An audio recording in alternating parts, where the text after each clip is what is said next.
the umbrella of Bujinkan. Bujinkan, the art of Bujinkan, Ninjutsu, Ninpo Taijutsu, um, around 2017. Masasaki Hatsumi retired. His sensei was Takamatsu before him. But also between then and 2020, I believe he changed uh, ninjutsu to Budo Taijutsu because of the stereotype and stigma that the Bujinkan world or ninjutsu had attached to them. So it's pretty much he changed it to Budo Taijutsu, which in Budo Taijutsu you can go up to 15th Dan, as opposed to regular ninjutsu, Ninpo Taijutsu, which is only to 10th. Was never heard of before. It would become a Daishihan 15th Dan. Um, but anyways, going back, ninjas definitely weren't this what you see in Hollywood, and Bujinkan is definitely neither of what you see. So, Bujinkan, it's an art, taijutsu meaning empty hand, open hand combat, no weapons in hand, specifically combat. Basically the taijutsu. Jutsu, word jutsu means technique, like you're doing the action, Um, taijutsu's body of movement, etc. I'm gonna go ahead and replay this while we talk. So, where was I? Let's see. Okay, so, oh yes, I remember now. Taijutsu, open hand, empty combat. And ninjutsu in the Bujinkan world, we do use a lot of exotic weapons. Again, what you see in Hollywood, what you saw in Hollywood, to make Bujinkan popular in Hollywood, just Hollywood did what it did uh, overreacted itself or was overcomplicated everything and just made it like this theatrical sequence applications and stuff of ninjas dressing around.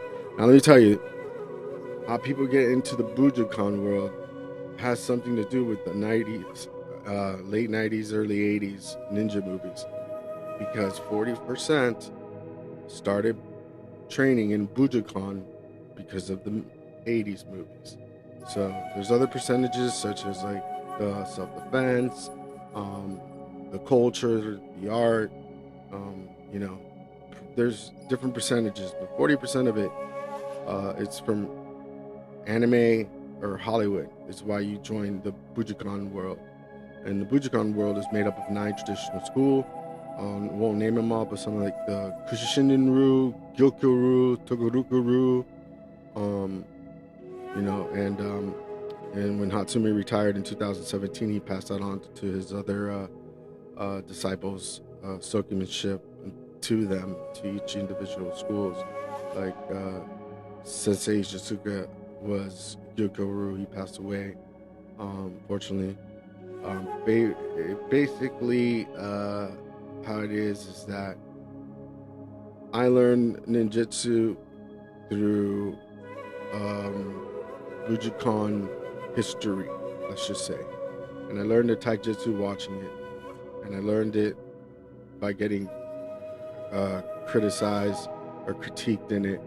So that's how I pretty much did the Bujinkan world, and I fell in love with it. I love Bujinkan. It's one of my favorite arts. I think I would love it so much. And just because anime is an inspiration to me, and these 80s movies, they're really not anymore. I really don't care for them because they're just not good. There's better AI stuff out there right now that's like way better. But it definitely got me into the whole, like, I want to be a ninja, learning all the kujis, etc., signs, and bam bam. There's definitely there's no disappearing.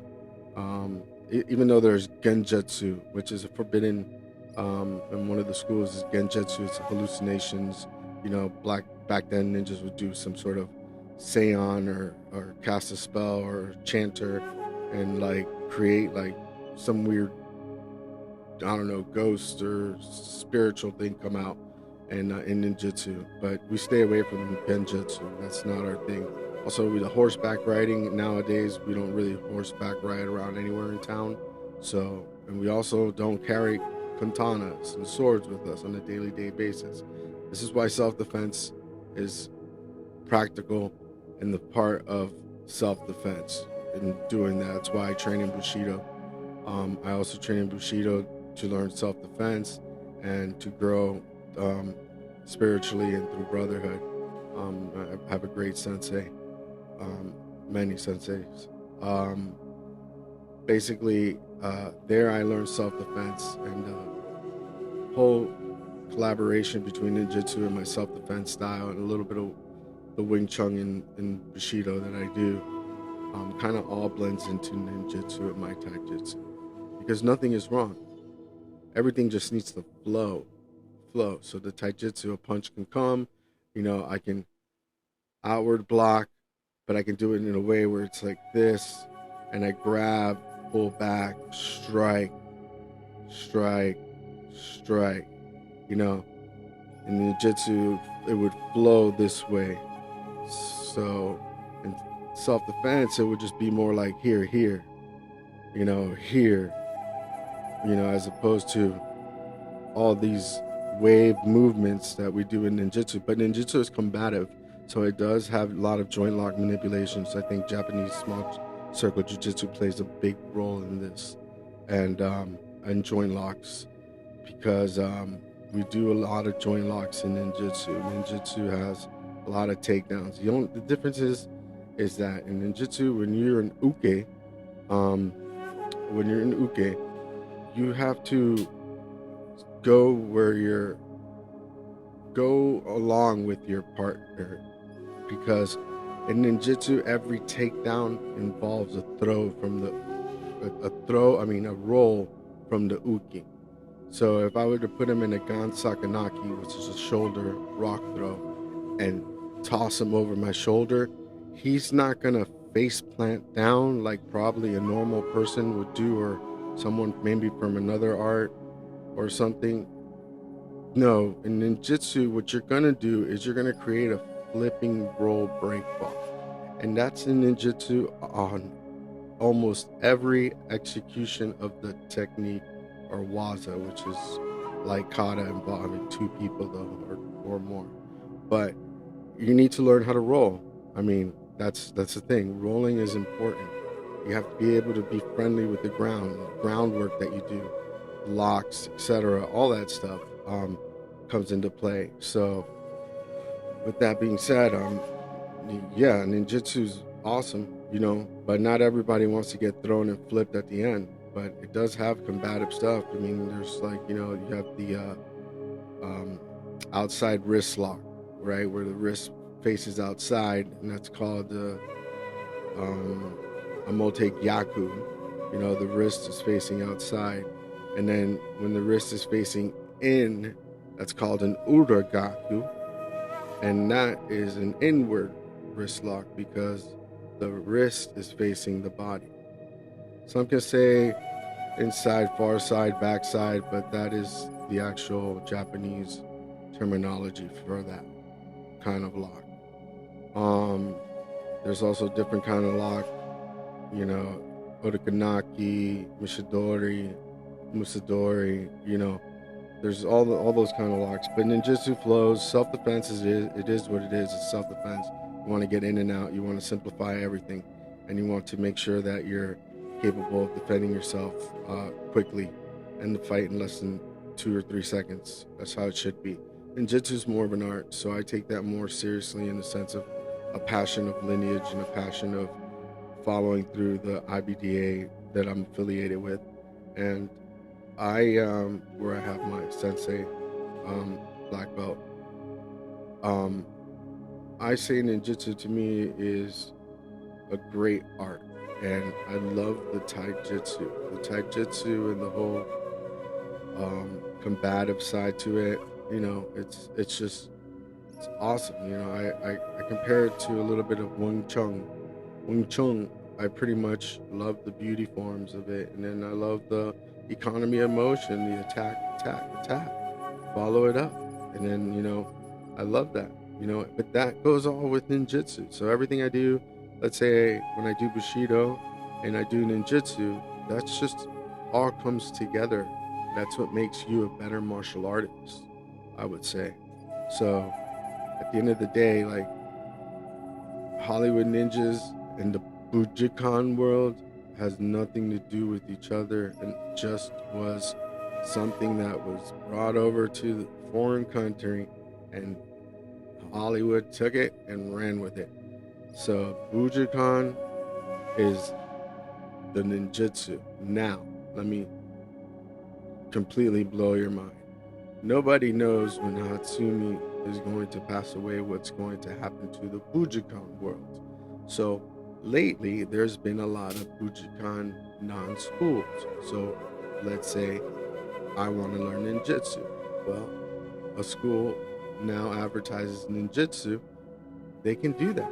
Modern ninjutsu doesn't have to be affiliated with Bujinkan whatsoever. I think there's one living member of Iga Ninja and lives in Japan that's not tied into the Bujinkan world. So not everything has to be tied into the Bujinkan world. And Jitsu is an art of itself. That could be its own entity, now. So a lot of people are doing it. I'm seeing it online.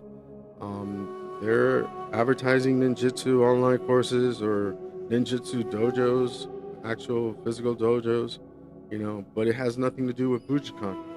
The Bujinkan journey is something else. And the IBDA, which I'm affiliated with, is the International Bujiken Dojo Association. It is the plan B, I believe, of what the Bujinkan world starts to go a little bit weary and doesn't know where it's heading in the near future. IBDA is to keep the legacy of the Bujinkan world alive. So there's a lot of history, a lot of lineage, a lot of discussions and topics when you're learning the art from the IBDA that pertains everything to Bujinkan. So Bujinkan, even though it's not like the actual Bujinkan that we don't know what's going to happen to, the IBDA is the Bujinkan of today, of a continuate where you're getting a membership and you get your certificate and rank, their Honbo dojo, etc. So that's how that works in the sense of what's operation like in the ninjutsu world. So everybody's doing their own thing. I try to keep myself more into the taijutsu stuff. I mean, I love the history and all that, but I just want to do the actual applications. And the weapons, when it comes down to weapons, I like the sword. The bow staff's my favorite, probably. Uh, it's my favorite, but there's different ways of doing that, using that, and there's kind of different styles that I implement into when doing bow staff. And, some of my videos, they're from different styles. It's not all just one style. So it's very mixed. And some competition in there too as well. But bow staff would probably be my number one, and then the sword would be two. But the sword, you have to learn it with an uke that knows sword, so you can actually be offensive, and the uke knows with the defensive, and it goes back and forth. So the blade comes from up top from a dai jodan position, or from garan uke, and then you strike down and you block, and etc. It just has to be choreographed. The same thing with the bow staff, but the bow staff, really, you can do more disarms with it. Just from a ready stance or an assuming stance, I should say. You can disarm somebody with a bow staff without them having a bow staff, or if they even do have one, just wrap around, toss it out. Sounds simple, but yeah, that's how I am with the bow staff. Well, I love ninjutsu a lot, and I love Bushido tremendously. It's been a big part of my life, and with people I've met in that art and sensei I have in art is it's a great art. Bushido Seishin, and it's something amazing.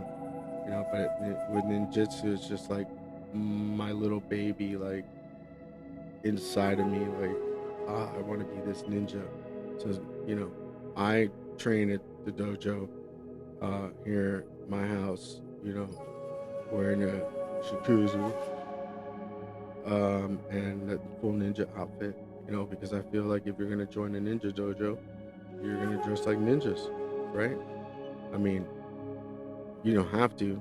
People don't do that, but there are some schools that do, and they look pretty BA, I should say, because at the end of the day, that's freaking cool. Climbing trees, jumping, all that stuff, and I like to do something like that as far as wherever I'm at with whoever I'm training.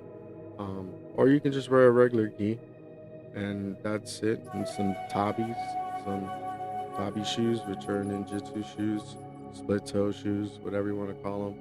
But ninjutsu, to me, is the little baby inside, and Bushido is more like the body armor of me. So that's the way I have to put it. Yeah, I pretty much broke down a lot of stuff that was very minimal information. So, but I kind of just said it the way it is, and yeah, um, it's a little bit about that. It's crazy, man. It's a ninja movie. I think this is called Into the Ninja, I believe. I don't know. But anyways, it was fun enjoying this with you guys, and I'll see you in the next one.